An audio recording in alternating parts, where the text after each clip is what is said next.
हर हर महादेव, देवों के देव महादेव के चरण में प्रणाम करता हूँ। दुर्गा माँ के चरण में प्रणाम करता हूँ। सरस्वती माँ के चरण में प्रणाम करता हूँ। गणेश भगवान के चरण में प्रणाम करता हूँ। गुरु भाई गुरु बहनों के चरणों में प्रणाम करता हूँ। गुरु भाई गुरु बहन, आज का कहानी बहुत ही ज्ञानवर्धक और अच्छी है। कृपया कहानी को ध्यान से सुनिएगा और अंत तक सुनिएगा। आधा कहानी सुनने से शिव गुरु का अपमान होता है और पूरा कहानी सुनने से ज्ञान होता है। और इस कहानी को सुनकर आपको बहुत ही पसंद आएगा और कृपया अच्छा लगेगा तो कृपया मेरे चैनल को सब्सक्राइब कर दीजिएगा, लाइक कीजिएगा और शेयर कीजिएगा। एक साहूकार था। साहूकार बहुत ही पूंजीपति था। उसका किसी भी चीज का कमी नहीं था। दिन दुगना रात चौगुना बढ़ते रहता था। गुरु भाई गुरु बहन, सोचे कि जिसका चलती आता है वो मट्टी का भी अगर छू देता है तो सोना हो जाता है, और जिसका जब नसीब खराब हो जाता है, भाग साथ नहीं देने लगता है, तो सोना भी छूते ही उसको मट्टी हो जाता है। इसी तरह का एक आज बहुत ही अद्भुत कहानी है। साहूकार अपने इतना काम में व्यस्त रहता था और इतना नौकर चाकर रख ले रहता था कि उसको कोई भी देवता देवी को धीरे धीरे याद करना भूल गया था। किसी भी देवता देवी को पूजा पाठ करना सब छोड़ दिया था, क्योंकि उसके यहाँ स्वयं लक्ष्मी और माँ सरस्वती उनके विराजमान उनके घर में थे। उनके जो पिताजी थे वो बहुत ही पुजारी थे। उनको कर्तव्य से माता लक्ष्मी और सरस्वती उनके यहाँ विराजमान हो गए थे और उन्हें आसन दे दिए थे।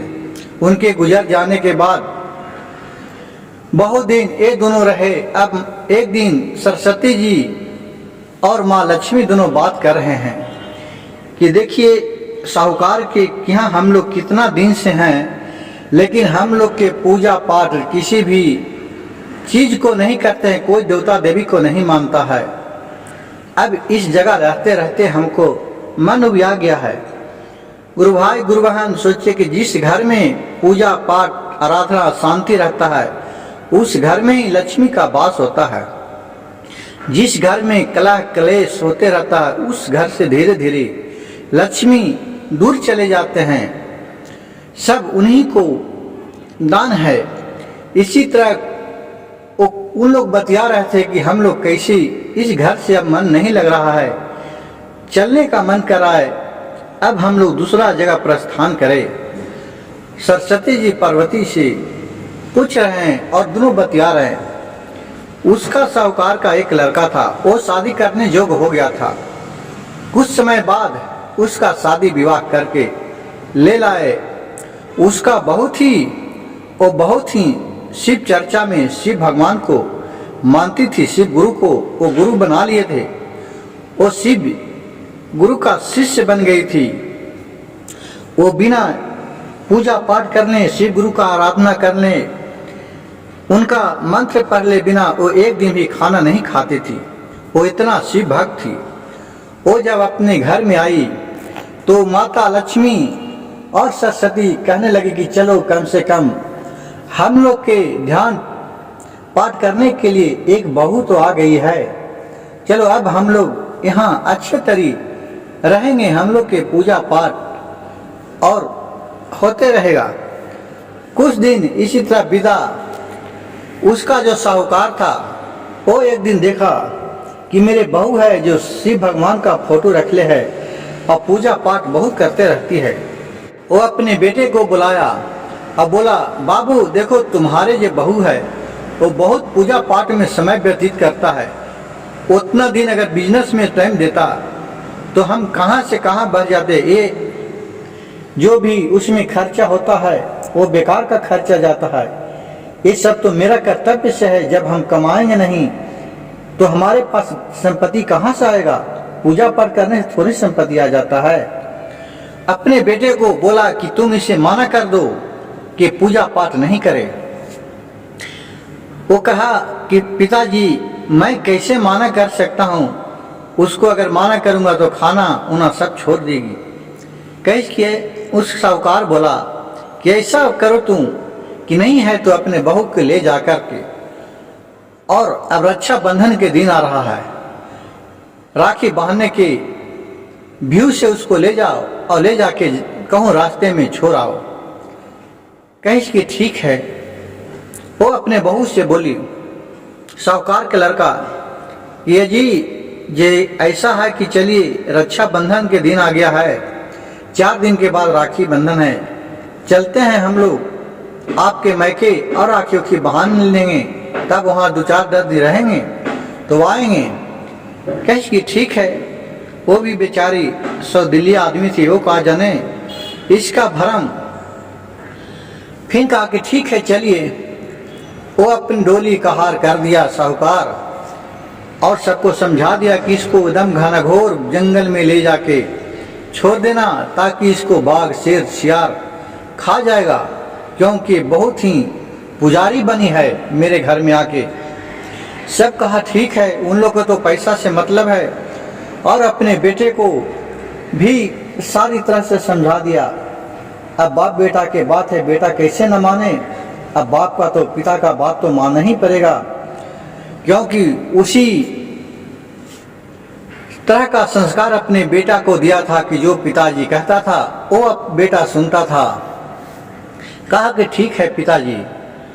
अब वहाँ से डोली सजाई और बहू के डोली में बैठाई और सब का हार लेकर वहाँ से चलने लगे। चलते चलते पूरा घना-घोर जंगल में लेके चला गया और वहाँ बोला कि अब इस जगह डोली रखते हैं और थोड़ा पानी पी के आते हैं, कहार बोला। और साहूकार के बहू से बोल के चला गया। वो दोनों वहाँ से अपना चलाया। फिर आधा घंटे के बाद उसका पति बोल रहा है कि मैं भी थोड़ा देखता हूँ जंगल में फल फूल, तुम इसी जगह रहना, मैं लेके आता हूँ। कहीं कि ठीक है। वो भी वहाँ से अपने पिता के पास चले आए। अब फिर उसी करते करते 2 घंटा 3 घंटा हो गया, 8 रात बज गया। एकदम घना घोर जंगल में सांस जंगल करने लगा। अब देख रहे हैं कि अभी तक कोई भी नहीं आया है, नहीं कहार आया है, नहीं ये मेरे पति आए हैं। ये जो थी साहूकार के बहू, वो समझ गई कि लग रहा है कि ये सब मेरे साथ ऐसा लीला किए। वो बोले कि अपने शिव गुरु को ध्यान लगाए, कहे हे भोलेनाथ, क्या हमको परीक्षा रहे, हम कौन सा गलती किए जो हमें ये दंड भोगने को मिल रहा है। अगर हमने कोई गलती किए होंगे तो उसे क्षमा कीजिएगा भोलेनाथ। और भोलेनाथ को शिव गुरु के वो ध्यान लगाई वही जंगल में अपने तन मन धन से। शिव गुरु का महिमा देखिए, उनके पास इसका आवाज गए भोलेनाथ के पास। भोलेनाथ ने देखा कि मेरा एक शिव मेरे शिष्य है, वो बहुत ही संकट में पड़े है। उसके सास ससुर और उसका पति जंगल में ले जाकर छोड़ दिया है कि वहाँ बाघ शेर शियार खा जाएगा। वो क्या किए भोलेनाथ कि एक माया का नगरी बना दिए वहाँ बहुत उस जगह जंगल में। ये देख रहा है कि वहाँ जंगल में एक दीपक ऐसा इंजोर आ रहा है बहुत चकाचक थोड़े दूर पर। ये सोची कि चलो वहाँ तो कोई होगा, चलते हैं वहीं।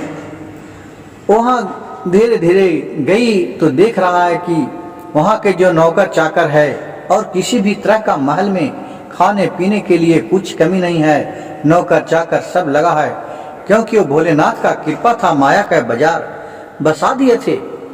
वहाँ जब इसको देखे राजकुमारी के साहूकार के बहू के, तो वहाँ से एक दाई बोली, महारानी आप आ गए, आइए आइए चलिए।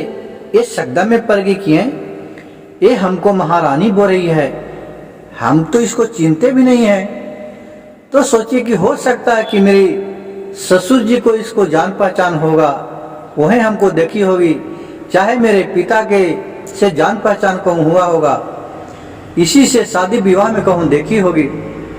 फिर अपने चुप हो गया, नहीं कुछ बोली। और फिर भोलेनाथ के ध्यान लगाई और फिर उसके साथ अंदर गया तो उसे बेस्तरी खाना 56 रका भोजन करवाया।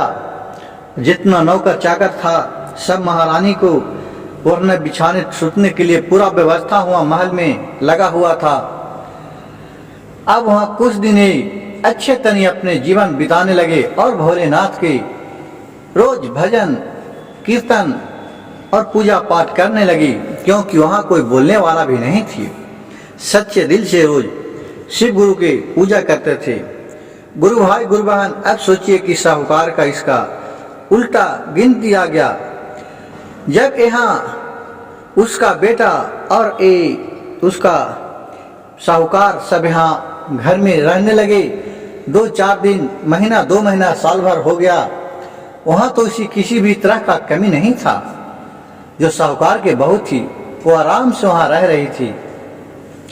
इसका एक दिन सरस्वती और माँ लक्ष्मी बोली कि जब हमारे भक्त जे भी एक आई थी उसको भी इन लोग ने हटा दिया, अब इस घर में हम लोग के रहना ठीक नहीं है, हम लोग अब यहाँ से चलते हैं। और लक्ष्मी जी सरस्वती जी दोनों वहाँ से चल दिए। लक्ष्मी जी का पीठ फेरते ही उसका जो भी साहूकार का बिजनेस था वहाँ दुकान में आग लग गया, घर में आग लग गया। जितना उसका रुपया पैसा था चोर चिहार सब लूट के ले गया। बैंक था जो हैंकर सब हैंग कर लिया, उसके पास कुछ भी न रहा। अब खाने के लिए मुहताज होने लगा। अब क्या करे, अब बेचारा तीनों धीरे धीरे भीख मांगना चालू कर दिया। अपने भोजन के लिए तो कुछ करना चाहिए, पेट तो मानेगा नहीं। ये सब भीख मांगते मांगते, और उसका पति था एक दिन वही महल में पहुंच गया दरबार पर जहां माया का बाजार बसा हुआ था। वहां एक कहा भिक्षा देहिं भिक्षा देहिं भिक्षा देहिं, दरवाजे पर जाके बोल रहा है। साहूकार का लड़का वहां से एक आई नौकरानी तो बोल रहा है कि ठीक है मैं आ रहा हूं अंदर से, और जाके रानी से बोल रही है कि रानी एक भिखारी आज दरवाजे पर आए हैं तो भिखारी, लेकिन वो चेहरे से देखने में भिखारी जैसा नहीं रहता है, वो लग रहा है कि कोई राजकुमार है। रानी बोली साहूकार की बहू थी जी कि ठीक है मैं जाता हूँ, उसे देख के आता हूँ कि कैसे हैं कौन है, मैं उसको भिक्षा दे के आता हूँ। और वो अपने दरवाजे पर निकला तो देख रहा है कि मेरे पति ही भीख मांग रहा है। वो अपने पति के गले में लपटा गया और बोलने लगी कि क्या हुआ, आप हमें छोड़ के कहाँ चल गए थे, आप हमको पहचान रहे हैं कि नहीं पहचान रहे हैं? मैं आपके पत्नी हूँ जो जंगल में आप छोड़ के हम चल गए थे। देखिए ये भोलेनाथ की कृपा से आज मैं इसी जगह, उन्हीं का देन है कि यहाँ अच्छे सुरक्षित हूँ, हमारे पास किसी भी चीज का कमी नहीं है। यह सुनकर दोनों गले से लपटा गया और फिर अपने पति को ले जाकर अंदर नहाया धोहाया, बेस्तरी वस्त्र पहनाया और बोला कि देखो लोग तकलीफ में ही दुख में ही सब भगवान के नाम लेते हैं, और जब सुख चल आता है तो कोई भी नाम नहीं लेते हैं। कहा जाता है कि दुख में सुमिरने सभी करे और सुख में करे न कोई, और जो सुख में सुमिरन करे तो दुख काहे कोई। सुख में कोई भी भगवान को भूल जाते हैं तभी तो उसके पास दुख आता है। अगर सुख में भी वो नियम धर्म से पूजा पाठ करते रहे तो उसका जो भी हल्का फुल्का गलती हो उसे भगवान क्षमा कर देते हैं, लेकिन कोई भी नहीं करते हैं। और उस घड़ी से फिर वो भी भोलेनाथ के पूजा पाठ अपने पत्नी के साथ करने लगे और महल में रहने लगे, और अपनी सारी कहानी शुरू से लास्ट तक बता के सुना दिया कि मैं अपने पिता के कहे अनुसार आपको जंगल में छोड़ दिए थे, क्योंकि मेरे पिता इस सब को देवता देवी कुछ नहीं मानते थे। ये हमसे गलती हुआ, उसे भोलेनाथ क्षमा कीजिए। और कहीं कि ठीक है। कहा कि अब सास ससुर को कैसे खोजा जाए, कहाँ है? बोले कि वो भी किसी जगह भी वो भी भीखे मांग रहे होंगे। मेरे पिता और माँ अब मैं कहाँ खोज सकते हैं। कही कि ठीक है। वो जो रानी थी साहूकार के बहू, वो पूरा ढोलहा पिटवा दिया अपने राज में कि किसी भी भिखारी हो जो आज से मेरे दरवाजे पर आएंगे उनको भोजन और सूखा राशन और कपड़ा दिया जाएगा, सबको वितरण किया जाएगा। जितना भी भिखारी लोग हों वो मेरे दरवाजे पर आए। और ये अपने हाथ से सबको दान करने लगी। काना फूसकी होते होते एक भिखारी दूसरे भिखारी से बोला, दूसरे भिखारी तीसरे भिखारी से, इसी तरह ये आग के तरह चारों तरफ फैल गया। और फिर एक दिन उसका सास और ससुर भी भीख मांगने के लिए ये बात सुने थे, इनके पास आ गए कि चलिए वहाँ कपड़ा लत्ता बट रहा है और खाने के लिए भोजन भी मिलता है, चलते हैं कुछ दिन वहीं जीवन गुजारा कर लेते हैं। जब वहाँ आए लाइन में लगे थे भीख मांगने के लिए, तो उसका बहू का नजर पड़ा अपने सास और ससुर पर। फिर ये जाकर के भिखारी को गोद पर लगे दोनों के। ये सब देख के वहाँ के जितना भी पब्लिक थे वो सब अचरज में पड़ गया, अचरज में कि भाई एक कैसा भिखारी के गोद लग रही है, इतना बड़ा महारानी है। जो बोली कि माँ पिताजी आप हमें पहचान रहे हैं, आपका मैं बहू हूँ जिसे आप घर से निकाल दिए थे। देखे भोलेनाथ की क्या कृपा होता है। और इतना सुनकर ये दोनों पहचान लिया अपना बहू की और वहाँ से फिर आ गया घर में, उसको लाए और नहाए खिंचाए, कपड़ा लत्ता पहनाए और अपने बहू ये सास और उसका ससुर दोनों अपने बहू के हाथ जोड़ के खड़ा हो गए बहू के सामने कि बहू हमसे बहुत भारी गलती हुआ कि आपको हम नहीं पहचान सके, आपको हम मरने के लिए जंगल में भेज दिए थे, मेरी क्षमा करे। आपका भाग अच्छा था कि आप बच गई, कहे हमको क्षमा कर दो। बहू बोली कि पिताजी माँ क्षमा करने वाले हम कौन होते हैं, अगर आपको क्षमा मांगना ही है तो भोलेनाथ प्रभु से मांगिए, सबका दाता यही हैं, दुख का निवारण नहीं करेंगे, आपको कष्ट दूर ही करेंगे, हम आपको क्षमा करने वाले कौन होते हैं। फिर जाके सब परिवार भोलेनाथ के चरण में, शिव गुरु के चरण में गिर गए और बोले महादेव, देवों के देव महादेव, जो भी गलती हुआ उसे क्षमा कीजिए। और फिर सारी परिवार नित्य दिन सुबह सुबह उठ कर नहा खींच कर भोलेनाथ के सब देवता देवी की आराधना करते थे। मंदिर में मंदिर बना हुआ था वहीं नित्य दिन, और सब फिर सुखी संपन्न रहने लगे। शिव गुरु जो भी मेरे कथा और कहानी को अंत तक सुनने होंगे, उन्हें भी किसी भी तरह का कष्ट हो उसे दूर करे। प्रभु से हमें यह ही नर्म निवेदन है। गुरु भाई गुरु बहन, मेरे चैनल में जुड़े रहने के लिए आप लोग को सदा आभारी रहूंगी। हर हर महादेव, घर घर महादेव। और अगर मेरे वीडियो अच्छा लगे तो कृपया एक लाइक और सब्सक्राइब और शेयर कर दीजिएगा, ताकि इस तरह का कहानी गुरु भाई गुरु बहन के पास पहुंच सके। हर हर महादेव, घर घर महादेव।